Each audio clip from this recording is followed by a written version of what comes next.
I've been repeatedly reminded through this Christmas season that as much as we try to make this a very festive and happy time filled with lots of fun traditions and all of that, there's no pause to the stress in our lives. I've said before that the hospitals are just as full during the Christmas season as they are any other time of the year.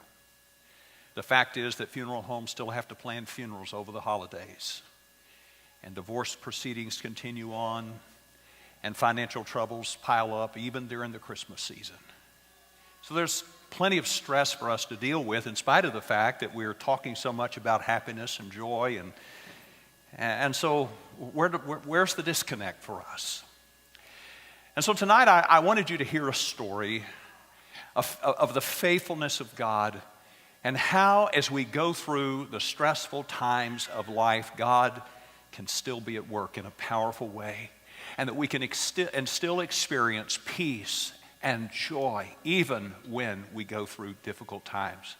I would say that 2017 is probably one of the roughest years for the Fitzgearld family, Brian and Jennifer and Emma and Kate, and I've asked them to join me here on the stage. Would you welcome the Fitzgearld family?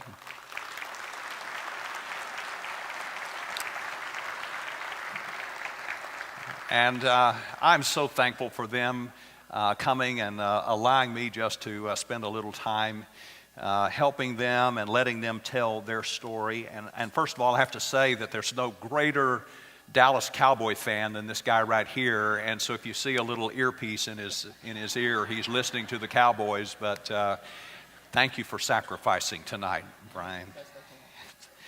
Well, let me just start with you, Brian, and if you could just tell us what happened. Oh, microphone right here. Tell us what happened last summer and all that has unfolded in the months since then. What journey has your family been on? Sure. Thank you very much for having us. August 25th, we took Emma in for back surgery. July 25th. We took her in for back surgery. She had a hump in her back that we were correcting. Sat through almost a 13-hour surgery for that. She came through it just fine. The next day, they woke her up and were able to do a little bit of physical therapy. They even got her on the edge of the bed and had her stand up. The following day, the 27th, the doctors and nurses came in to do their normal, just how are you doing, move your feet, move your toes, stuff like that, and she couldn't do it. So they did a couple more tests, and she couldn't move anything pretty much from the waist down.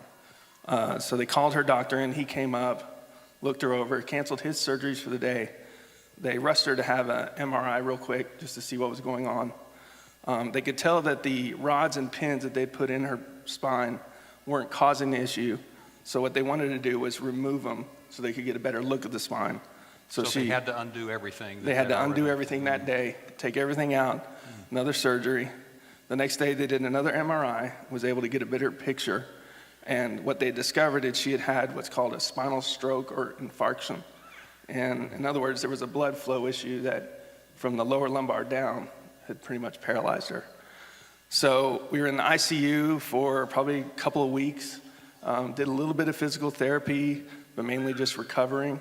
And then they put her back in surgery again on the 16th.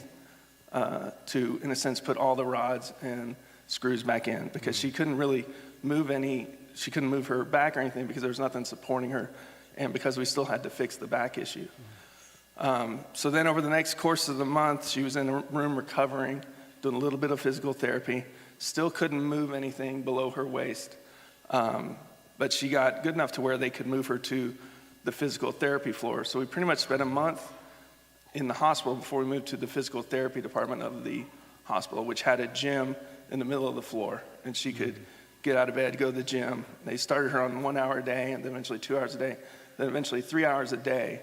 She was doing physical therapy, and she was pretty much up there. We were up there for 2 months, so a total of about 3 months in the hospital doing physical therapy 3 hours a day. She got to go out. She got to do a couple of things, but we would start to get muscle movement, some like firing of the muscles, but still no real full movement of the legs. Her ankle moved a little bit a couple of times.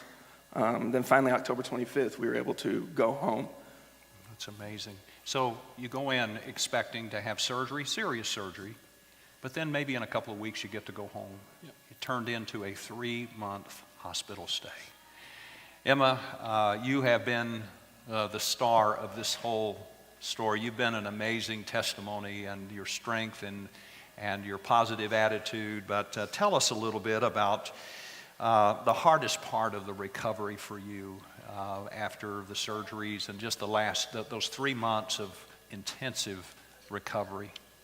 I think the hardest part of this whole thing has been not being able to do daily things as easily as I used to be able to. You know, we don't really think about how easy it is in the morning to just get dressed or get our shoes on, and that was one thing that I know that I personally took advantage of, and I didn't thank God every day for the ability to do that until now. And now every day I thank Him that I didn't lose more movement than I did. I mean, it could have been from the neck down, but it wasn't. And so I'm thankful for that. And so it's just like thinking about getting shoes on. That was a big part of why I was in the hospital for so long. It was learning how to adapt to life like this. And getting shoes on, you know, you straighten out your toes and you slide your foot into the shoe, but my toes won't straighten out for me, so I have to, as I'm getting a shoe on, just push them down in the shoe as I keep getting it on. So it's just a lot harder to do everyday things now than it used to be. And also another hard thing was just the emotional frustration that came along with it. I probably cried more in the past 5 months than I have in my whole life, but I would always rely on my family just to bring me back out of it, because they always had the right words to say, and my friends, and just everybody would just know how to bring me up out of it. And ultimately God, He has a plan for all of this, and I'm going to walk again someday. Amen. Amen. Church, do you believe that? We do. Amen. Kate, brag on your big sister a little bit. What have you seen? What remarkable qualities have you seen in your sister through this? I mean, she's amazing. She's so brave, and every single day she gives everything to God. And like, if she had one rough day emotionally and physically, the next day she'll just pick it back up, and she's just awesome. That's great. It's been a challenge for you as well to walk with us through, with your sister through this. Jennifer, Brian, we could spend hours up here, but just share with us how you have seen the faithfulness of God through this long, dark ordeal that you've been through. Yeah, your faith is definitely tested. I think you deal a lot with the whys.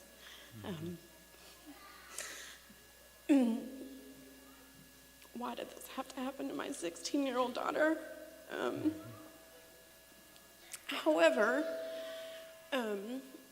during the hardest days, even when we just would think that we couldn't do it anymore, God would always send those little glimpses of hope, whether it was her moving her foot or just doing something different in physical therapy that she couldn't do the day before, that would just give you that motivation to keep going and know that He is in control.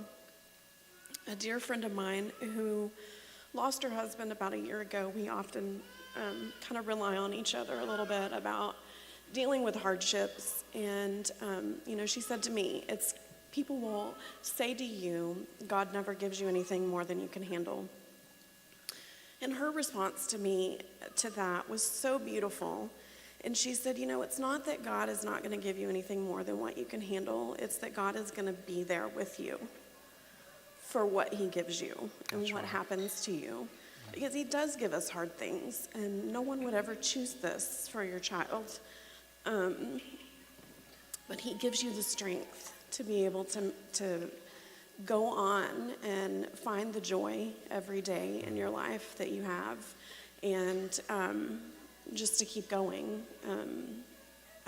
It's amazing that He gives you that strength every day. Brian, Jennifer, there are people sitting out here, maybe not going through exactly what y'all been through, but still going through stressful times, dark times in life, and maybe days when they don't see much of a glimmer of hope.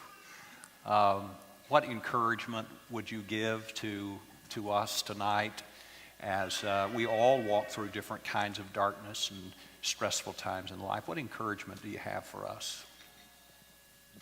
I know it sounds cliche, but just to not give up. You know, the thing that there were nights and days that I was very angry, you know, but I would tell myself to not give up hope, to trust in the Lord, that he does have a plan for us. You know, it's easy to just forget everything and just go into a ball, but I couldn't do that because I had to be there for not just Emma, but all three.